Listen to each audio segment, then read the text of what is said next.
तो चलिए दोस्तों, हमने इससे पहले आपको द्विघात समीकरण में बेसिक चीजें बताए कि द्विघात समीकरण को किस प्रकार से सोल्व करेंगे, क्या होता है, ये सारी चीज बताए थे। अब जो है हमने प्रयास किए कि क्लास 10th एनसीईआरटी को बुक को जो है चैप्टर वाइज क्वेश्चन को सोल्यूशन करवा दिया जाए, बिल्कुल आसान भाषा में करवाएंगे भी। तो चलिए अब हम इससे पहले क्या आपको बताए थे वो जान लीजिए। इससे पहले हमने ये बताया कि द्विघात समीकरण का जो है होता कैसा है, इसकी नेचर कैसा होता है, इसकी मूल कैसा होता है, द्विघात समीकरण का द्विघात सूत्र प्राप्त कैसे होता है, श्रीधराचार्य सूत्र, और ये बताए थे कि गणित इस चैप्टर में कौन कौन सा लोग बेबीलोन वासियों, ये सारे लोग के बारे में बताए थे कि जो ऑब्जेक्टिव में आपको कभी कभी डिस्टर्ब कर सकता है। तो वो आप नोट किए होंगे और फिर हम एक बार आपको बता देते हैं कि आपको हमने क्या क्या बताए थे। तो देखिए, पहले तो आपको ये बताया कि द्विघात समीकरण होता क्या है। तो बताए थे कि वैसा समीकरण जिसमें चर का जो अधिकतम घात हो वो 2 हो, द्विघात समीकरण कहलाता है। और जिसका अधिकतम घात, जिस चर का अधिकतम घात 2 हो, उसका गुणांक कभी भी 0 के बराबर नहीं होगा, ये बताए थे आपको। उसके बाद आपको हम बताए हैं द्विघात सूत्र, पहले बताए द्विघात सूत्र, ये बता दिया आपको x बराबर, द्विघात सूत्र बताए हैं आपको x बराबर -b प्लस -√b² - 4ac। आप इतने बार इसको बनाइए कि आपको ये फॉर्मूला पूरा कंठस्थ याद हो जाना चाहिए। इसी को श्रीधराचार्य सूत्र भी कहते हैं। फिर हमने आपको विवेचक बताया कि विवेचक कहते किसको हैं। तो यही b² - 4ac को, b² - 4ac को विवेचक कहते हैं और इसको d से स्विच करते हैं। और विवेचक निकालने के लिए भी बताए थे कि कैसे निकालेंगे। फिर यहां भी था कि विवेचक ही निकालने बताए हैं। फिर हम बताए कि विवेचक जब निकालेंगे तो विवेचक एक तो निकालने आता है, फिर विवेचक से ही द्विघात समीकरण की जो मूल होगा उसकी प्रकृति माने उसकी नेचर के बारे में भी हम विवेचक ही बताता है हमको। तो हम इसे सारे कंडीशन बताए थे। विवेचक को करते हैं सूचित b से और होता है b² - 4ac। और फिर यहां से बताए थे d > 0 तो मूल वास्तविक और वो समान होगा, d बराबर 0 तो मूल वास्तविक और समान होगा, यहाँ वो समान यहाँ समान, d < 0 तो मूल काल्पनिक। ऐसी स्थिति में मूल ज्ञात नहीं करना है आपको। फिर हमने ये बताया कि विवेचक निकाल करके उसके मूल की प्रकृति को जानेंगे कैसे कैसे होंगे, यहाँ बता चुके हैं आपको। ये भी बता ही चुके हैं कि आपको अधिकांश लोग विश्वास करते हैं कि बेबीलोन वासियों ने ही सर्वप्रथम द्विघात समीकरण को हल किया था। तो क्वेश्चन आ जाएगा कि सर्वप्रथम द्विघात समीकरण को हल किया था किसने, तो बेबीलोन वासियों ने। फिर इसके आगे आपको द्विघात समीकरण लेकर के इसके मूलों की प्रकृति, नहीं वहां से मूल की प्रकृति और मूल दोनों ज्ञात किए यहां से। अब इसके आगे जो है आपको फिर ये बताए थे द्विघात समीकरण होता किस रूप का होता है। तो ये होता है ax² + bx + c के रूप = 0 के रूप का, और इसी को द्विघात समीकरण का मानक रूप कहते हैं। अब देखिए कुछ एग्जाम्पल का प्रश्न है, कुछ एग्जाम्पल का है और कुछ एक्सरसाइज का है। तो हम प्रयास करते हैं कि एक्सरसाइज के पास ही चलते हैं और एग्जाम्पल आप समझ जाएंगे। तो देखिए क्वेश्चन जो है आप पहले समझेंगे क्वेश्चन हम कहता क्या है, क्योंकि क्वेश्चन अगर आपको समझ में आ जाता है तो चीजें आपको बहुत आसान हो जाएगा। क्वेश्चन में है कि जांच कीजिए कि क्या यह द्विघात समीकरण है। तो कोई समीकरण दिया हुआ है, ये द्विघात समीकरण है कि नहीं है, उसको पूरा सोल्व करने के बाद पता चलेगा। जैसे कि कोई भी जितने भी प्रश्न दिया हुआ है, क्या ये द्विघात समीकरण है, इसका मतलब ये कहना चाहता है कि क्या ax² + bx + c बराबर 0 के रूप का है, ये कहना चाह रहा है। अगर इस रूप का है तो बोलेंगे द्विघात समीकरण है, अगर इस रूप का नहीं होगा तो द्विघात समीकरण नहीं होगा। तो चलिए देखते हैं कि कौन द्विघात समीकरण है और कौन द्विघात समीकरण नहीं है। इसके लिए देखिए आपको अलजेब्रा का फॉर्मूला आना चाहिए। देखिए है यहाँ पे a + b के होल स्क्वायर है, कहीं मल्टीप्लाई करवाना है, कहीं क्यू है, तो ये सारे आपको सूत्र भी आना चाहिए। तो चलिए 1 मिनट में सारे सूत्र को हम रिवीजन कर लेते हैं जो इस चैप्टर में आएगा। तो चलिए यहाँ शुरुआत करते हैं। आपको अलजेब्रा का जो फॉर्मूला, बीजगणित का जो सूत्र होता है, पहले लिखते हैं a + b के होल स्क्वायर। देखिए थोड़ा सूत्र हम ज्यादा ही लिख देंगे, जिसका उपयोग इस चैप्टर में नहीं भी है तब भी लिख दें, ताकि आपको एक बार फॉर्मूला आपके नजर से गुजरे, ताकि आप क्वेश्चन जब बनाएंगे तो आपको आसानी होगा। तो ए प्लस बी के होल स्क्वायर बराबर फॉर्मूला लिख दिए a square plus b square plus 2a। अब इसमें एक्स्ट्रा लिख देते हैं ए माइनस बी के होल स्क्वायर प्लस 4ab भी होगा। दूसरा जो है ए माइनस बी के होल स्क्वायर बराबर जो होगा a square plus b square minus के 2ab। इसी में लिख देते हैं एक ए प्लस बी के होल स्क्वायर माइनस 4ab। तीसरा सूत्र जो है आपका ए स्क्वायर माइनस बी स्क्वायर यानी ए plus b into a minus. चौथा फॉर्मूला हो गया ए स्क्वायर प्लस बी स्क्वायर बराबर जो होगा वो होगा ए प्लस बी के होल स्क्वायर माइनस के 2ab या ए माइनस बी के होल स्क्वायर प्लस के 2ab। आपका ये सारे फॉर्मूला है आपको। अब आगे चलते हैं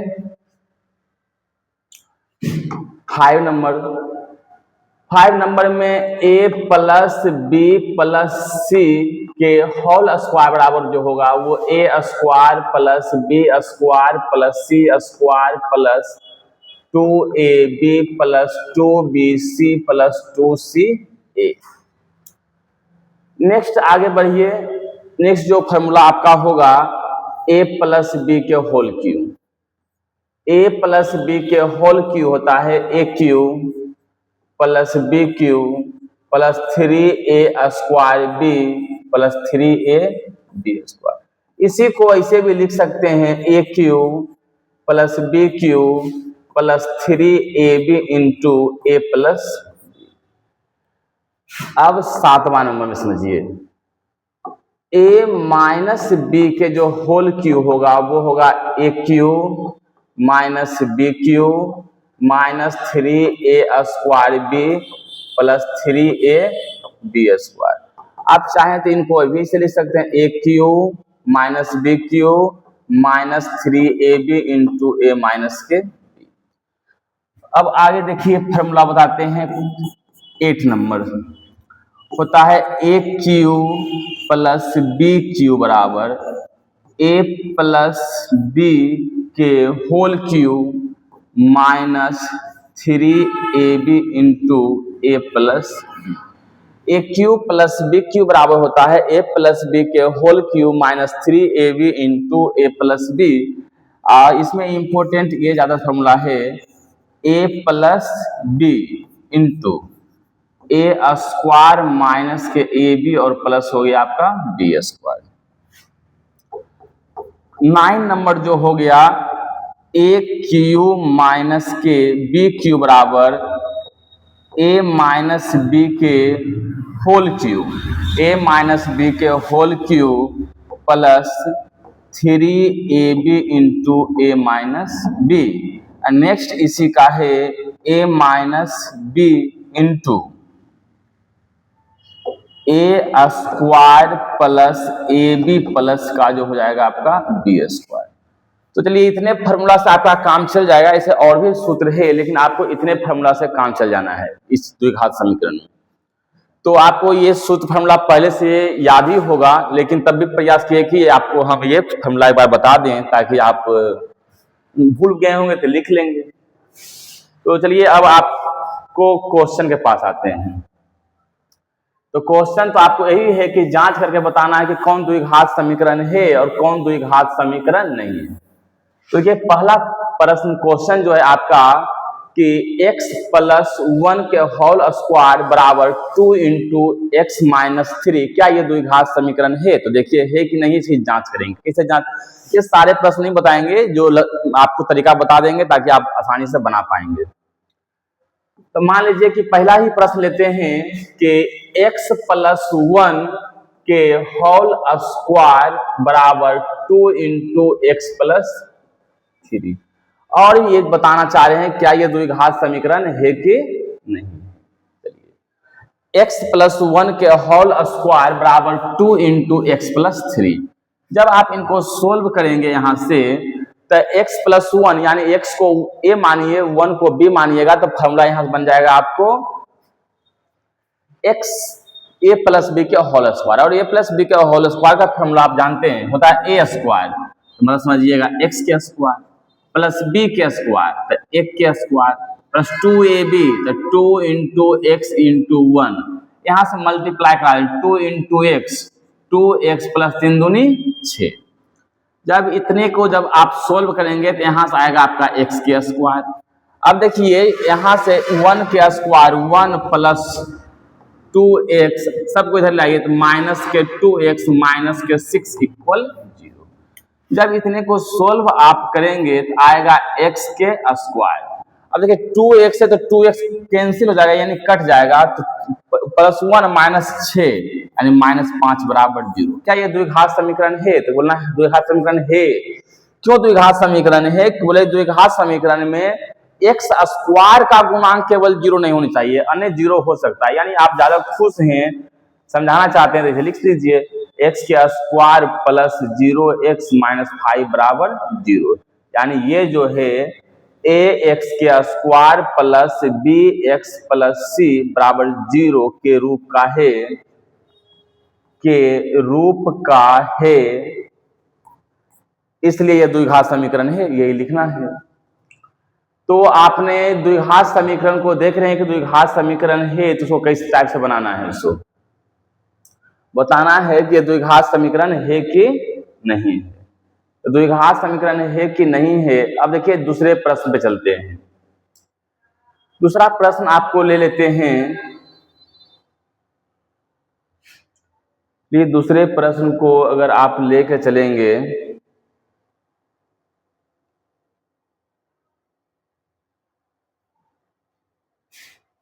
तो चलिए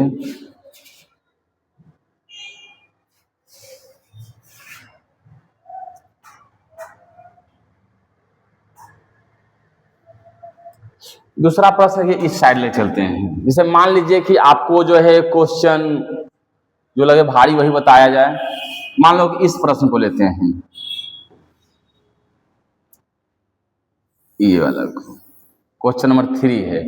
लिखा हुआ है x minus 2 into x plus 1 बराबर x minus 1 into x plus 3। ये समीकरण द्विघात समीकरण है कि नहीं है तो जांच करना है इसको। तो जब ऐसे प्रश्न को जांच करना है तो देखिए बताते हैं आपको। यहां से क्वेश्चन नंबर 3 लेते हैं, क्योंकि सारे प्रश्न बताने से अच्छा है कि आपको तरीका समझा दिया जाए और आप बना लेंगे। जैसे मान लो है x minus 2 into x plus 1 बराबर, यहां हो गया x minus 1 into x plus 3। x minus 2 into x plus 1 और x minus 1 into x plus 3। अब बताते हैं जांच करके द्विघात समीकरण है कि नहीं। तो देखिए इसको मल्टीप्लाई करवा के चेक करवाइए।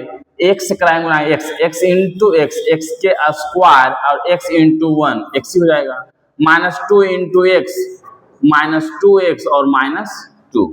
ये साइड वाला करवाइए तो होगा x माइनस 1 तो x इंटू एक्स के स्क्वायर, अगला करवाएंगे तो होगा 3x माइनस के x माइनस के 3। अब ध्यान रखिए x स्क्वायर है, प्लस में इधर लाएंगे तो माइनस में इससे एक घट जाएगा। शेष क्या करेंगे, सारे को इधर अगर लाते हैं तो x इधर जब सोल्व करते हैं तो माइनस के x माइनस के 2 उधर सोल्व करते हैं तो होगा 2x माइनस के 3।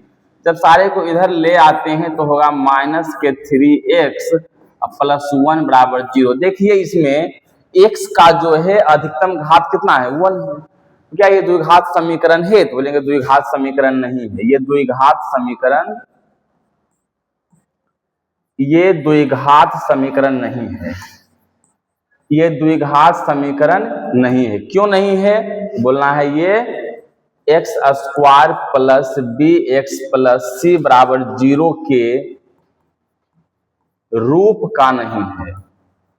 0 के रूप का नहीं है। अगर इस रूप का नहीं है इसलिए ये द्विघात समीकरण भी नहीं है। तो आप द्विघात समीकरण को फॉर्मूला लगा करके आप द्विघात समीकरण को सोल्व कर लेंगे। अगर द्विघात समीकरण सोल्व करने अगर आपको आता है तो फॉर्मूला को सेट करके आप चाहें तो द्विघात समीकरण को हल करके बता देंगे। अब इसी में देखिए कुछ और भी प्रश्न को लेकर चलते हैं जो आपको बताएगा कि द्विघात समीकरण है कि नहीं है। तो क्वेश्चन लेते हैं और क्वेश्चन लेने के बाद आपको हम बताएंगे कि द्विघात समीकरण है या नहीं है, कब होगा।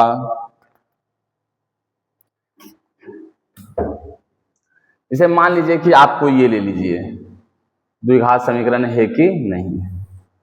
क्वेश्चन क्या लिखा हुआ है? क्वेश्चन जो है आपको यहां से लिखा हुआ है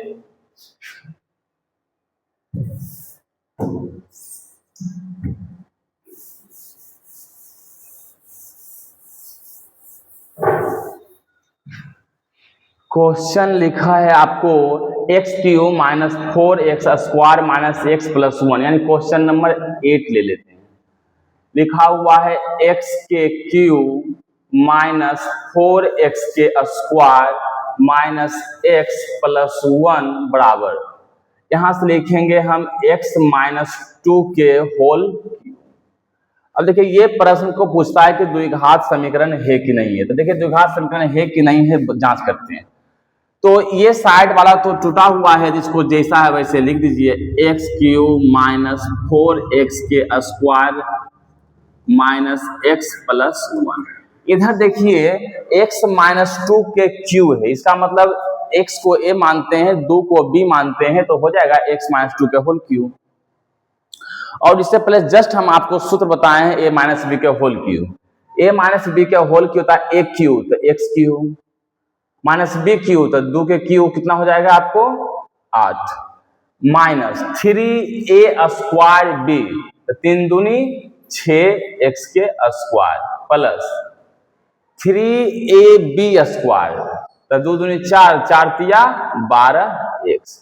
ये वाला x को जब आप बराबर के दूसरे ओर ले जाएंगे तो इससे ये क्या होगा, घट जाएगा, यानी घट गया, कट गया, समझ खत्म हो गया। अब क्या किए, सारे को वो साइड ले जाइए। तो आप तो तेज, आप विद्यार्थी लोग तो बहुत तेज होता है। अब देखिए माइनस के 4x के स्क्वायर, ये माइनस 6x स्क्वायर माइनस में इधर जब लाएंगे तो क्या होगा, प्लस 6x के स्क्वायर। इधर माइनस x था, वो 12x प्लस में था, तो माइनस का इधर हो गया 12x। 1 प्लस में, तो 1 को प्लस में लिखिए, माइनस में 8 था, इधर लाइए तब प्लस में 8 हो गया, बराबर बचा इधर 0।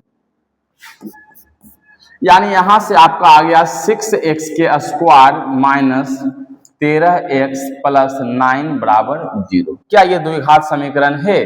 बोलना हाँ ये द्विघात समीकरण है। तो द्विघात समीकरण जब है, क्यों है? बोलना है ये ax के square plus bx plus c बराबर 0 के रूप का है। इस रूप का जो भी है वो द्विघात समीकरण है, लिखना है द्विघात समीकरण है ये। तो आप समझ रहे हैं चीजें को बारीकी से। अब इसी में देखिए, अब आप ये सारे बना लेंगे। अगर जो प्रश्न नहीं बने तो आप हमें कमेंट के माध्यम से बताएंगे, क्योंकि सारे प्रश्न बनाने से समझिए कि एक ठीक ही है, लेकिन आपके लिए भी कुछ छोड़ना चाहिए हमको। अब देखिए इधर से प्रश्न जो है, अब कहता है यहां से कि निम्न परिस्थितियों को द्विघात समीकरण के रूप में निरूपित कीजिए। बोलता है केवल द्विघात समीकरण के रूप में बदल दीजिए। तो इसमें आपको 4 प्रश्न है और ये चारों प्रश्न को द्विघात समीकरण के रूप में केवल बदलना है, सोल्व नहीं करना है, केवल द्विघात समीकरण के रूप में इनको बदल देना है। तो चलिए द्विघात समीकरण के रूप में बदलना है, तो हम तो क्वेश्चन को यहीं से उठाएंगे और यहीं पे सोल्व करेंगे। क्वेश्चन से लिखा है, एक आयताकार भूखंड का क्षेत्रफल 528 मीटर स्क्वायर है।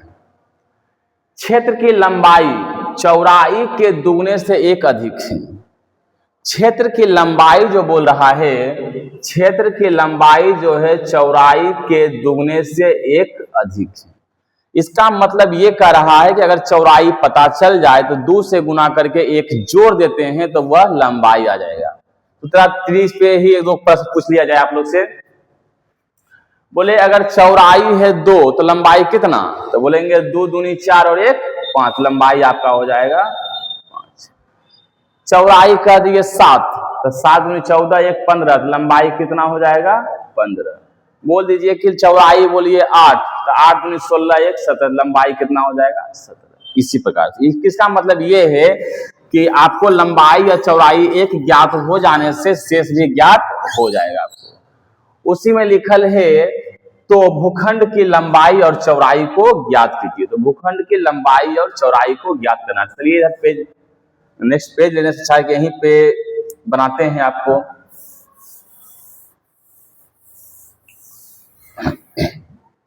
तो एक आयताकार, क्वेश्चन नंबर 2 का 1 नंबर था, एक आयताकार भूखंड है। मान लीजिए ये आयताकार भूखंड जिसकी चौड़ाई को अगर x कह देते हैं तो लंबाई कितना होगा 2x + 1। प्रश्न में लिखल है कि लंबाई जो है चौड़ाई के, ये आपका हो गया, आपको समझिए चौड़ाई, और ये हो गया आपका चौड़ाई, और ये वाला जो हो जाएगा आपका लंबाई। ये वाला जो होगा आपका लंबाई बराबर हो गया चौड़ाई के दुगना यानी 2x +। इसको वो मान भी सकते हैं, माना आयताकार भूखंड की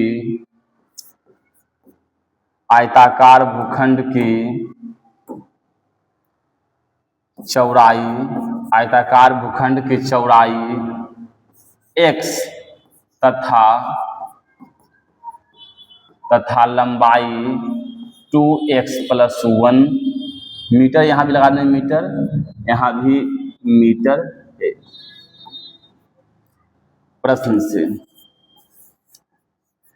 प्रश्न से यानी अकॉर्डिंग टू क्वेश्चन, प्रश्न से लिखा हुआ था कि इसका क्षेत्रफल जो दिया हुआ था 528। देखिए इसका जो क्षेत्रफल जो दिया हुआ है वो दिया हुआ है 528, वहां दिया हुआ था, यानी इस आयताकार भूखंड का जो क्षेत्रफल होगा वो 528। तो देखिए आयत का क्षेत्रफल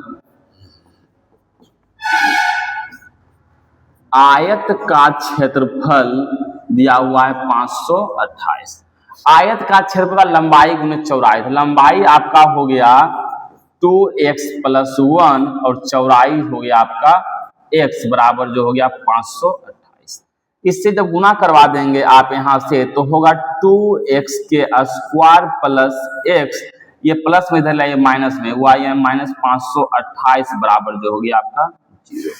अब देखिए ये बोला केवल द्विघात समीकरण को प्राप्त, द्विघात समीकरण आपको प्राप्त हो गया, इसी रूप से ये बनाना था।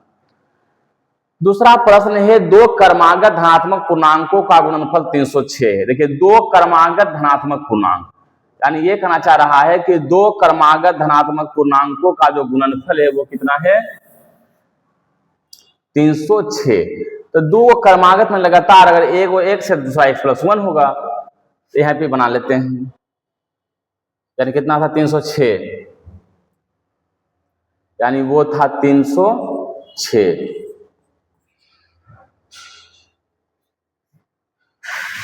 ये तो 306 था तो बनेगा। क्वेश्चन नंबर 2, दो क्रमागत धनात्मक पूर्णांक, माना क्रमागत धनात्मक पूर्णांक आपको x तथा x + 1 है, जो क्रमागत में लगातार बोला है, तो x और x + 1 है। अब इसमें प्रश्न से जो लिखा हुआ है इसका गुणनफल, प्रश्न से लिखा हुआ इसका गुणनफल 306 है, यानी x × x + 1 बराबर जो होगा आपका 306।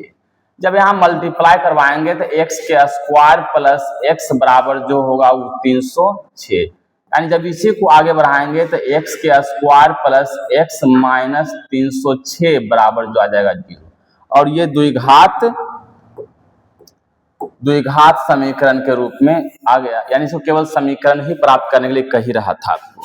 बस ऐसा ही बनाना है। नेक्स्ट प्रश्न पे आपको चलते हैं, बस मात्र 2 प्रश्न बचा हुआ है। क्वेश्चन है कि रोहन की माँ उससे 26 वर्ष बड़ी है। रोहन नाम का एक लड़का है जो उसकी माँ जो है उससे 26 वर्ष बड़ी है। तो चलिए देखते हैं, आप प्रश्न को अच्छे से देख लीजिए। रोहन की माँ उससे 26 वर्ष बड़ी है। तो रोहन को आप लोग नहीं जानते हैं, हम रोहन को जानते हैं, और संयन 26 वर्ष बड़ी ही होगी। तो क्वेश्चन है कि रोहन की माँ 26 वर्ष नहीं, रोहन की माँ उससे बड़ी है, उनकी आयु का गुणनफल अब से 3 वर्ष पश्चात बाद 306 हो जाएगी। हमें रोहन की वर्तमान आयु ज्ञात करना है। तो मान लेते हैं 3 नंबर प्रश्न है। 3 नंबर प्रश्न,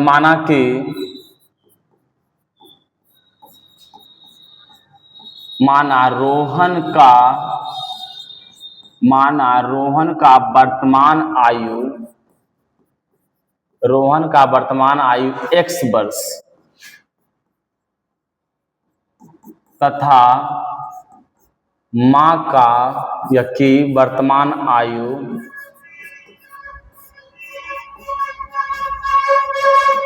x प्लस 26 वर्ष होगा।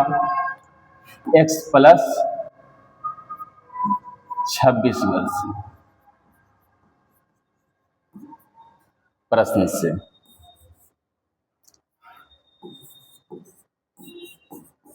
बोला कितने वर्ष पश्चात। देखिए लिखल है कि 3 वर्ष के पश्चात, यानी 3 वर्ष के बाद,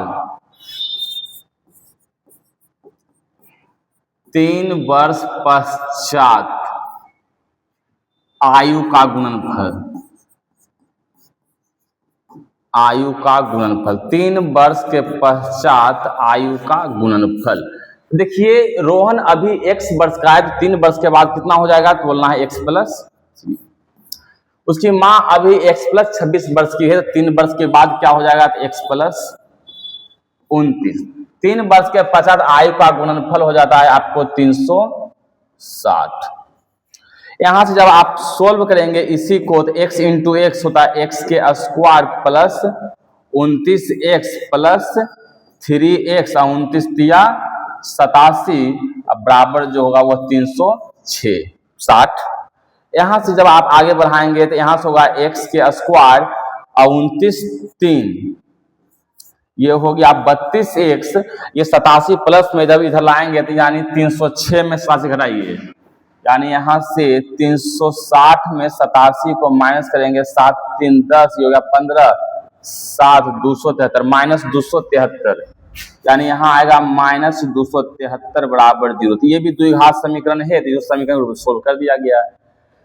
मात्र अब एक प्रश्न बचा हुआ है जो आपको बताएंगे, और ये प्रश्न को आपको खुद से बनाना है, और नहीं बने बाद हम आपको बताएंगे, या नेक्स्ट वीडियो में जब आएंगे तो आपको हम ये बताएंगे, ठीक। तो चैप्टर ये 4.1 था, और हम बारी बारी से एनसीईआरटी के चैप्टर वाइज सारे प्रश्न को करवाएंगे। तो आप देखिए और समझ पाए होंगे।